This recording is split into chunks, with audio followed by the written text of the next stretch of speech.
You're standing in the grocery store holding a container of pre-made salad and suddenly you freeze. Is this safe? What about that deli meat, the sushi you've been craving? You pull out your phone and find 17 conflicting articles. One says avoid everything, another says it's all fine, and you're left feeling more anxious than informed. If pregnancy food rules feel overwhelming and contradictory, you're not imagining it. Between outdated advice, cultural myths, and genuine medical guidance all mixed together, figuring out what's actually risky versus unnecessarily restrictive is genuinely confusing. Today, we're cutting through the noise to focus on 5 food categories with real, science backed risks during pregnancy. For each one, you'll learn exactly why it's risky, how likely the danger actually is, like what to do if you've already eaten it, and how to make safe choices without living in fear. If this sounds helpful, subscribe so you don't miss our upcoming videos on pregnancy nutrition and wellness. Let's start with the category that causes the most confusion: raw or undercooked animal products.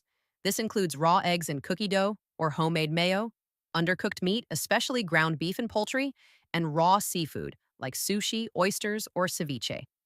Here's why this matters during pregnancy.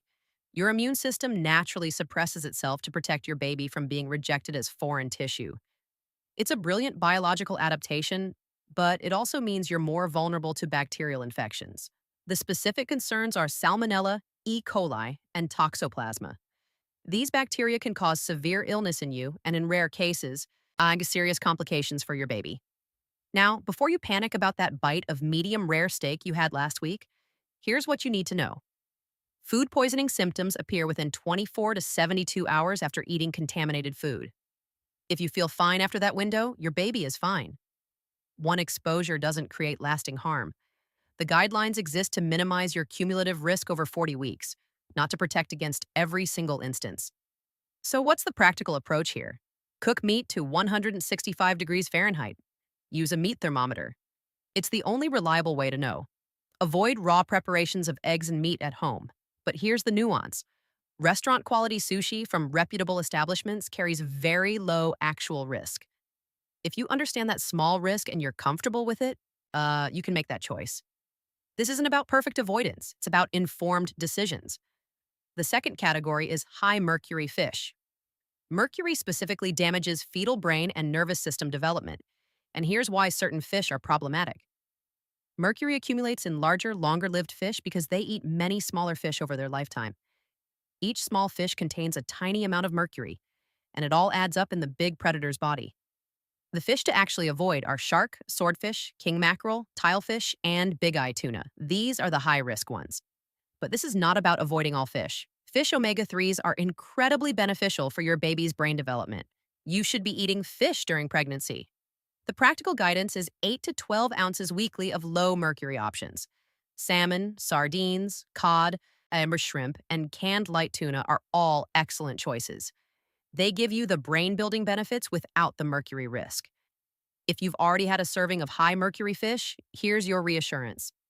One accidental serving won't harm your baby. Mercury concerns are about cumulative exposure over months. Your body eliminates mercury over time. Just choose low mercury options going forward, and you're fine. The goal is overall pattern, not perfection, in every single meal. The third category is unpasteurized dairy and certain soft cheeses. This is about Listeria bacteria. And Listeria is particularly dangerous during pregnancy because it can cross the placental barrier. In rare cases, it can cause miscarriage or stillbirth. Pasteurization kills Listeria, so the issue is specifically unpasteurized products. The foods to watch are soft cheeses like brie, camembert, feta, and queso fresco, unless they're labeled pasteurized. Also, raw milk and some fresh pressed juices. Here's the reassuring reality. In the United States, most cheese is pasteurized. You can safely enjoy most varieties. Just check labels. Hard cheeses are always safe. Cream cheese is safe. String cheese is safe. Most feta you buy at the grocery store is pasteurized. Read the label and you'll know. Listeria cases are rare, about 1,700 annually in the entire US, and only a fraction of those are in pregnant women. Your actual risk is very low. The practical guidance is simple. Check labels on soft cheeses for the word pasteurized. If you're unsure, ask, and here's a useful trick. Heating any cheese until it's steaming hot makes it safe.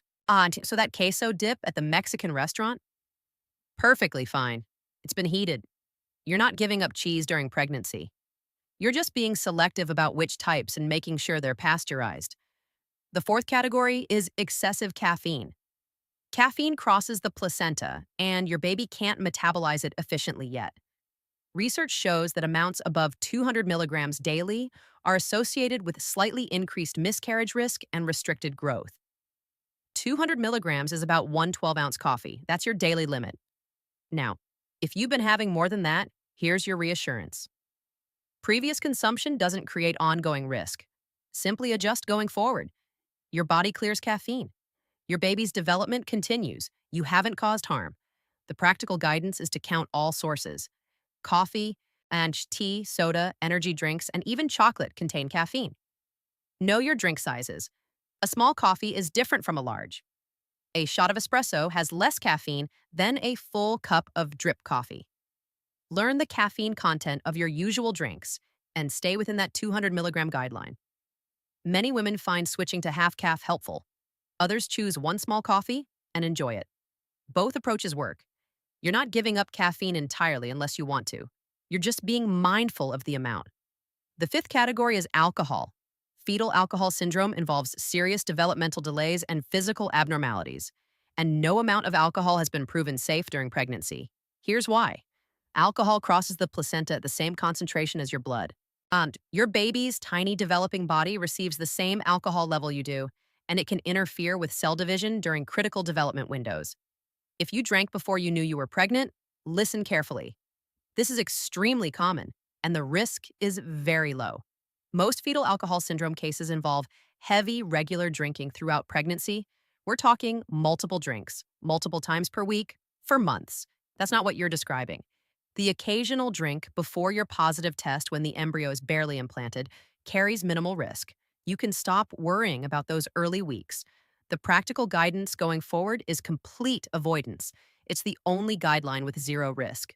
But occasional tiny amounts in cooking, where the alcohol evaporates during heating, aren't the concern. It's drinking actual beverages. If you're at a celebration and feeling awkward, sparkling water in a wine glass looks identical. No one needs to know you're pregnant before you're ready to share.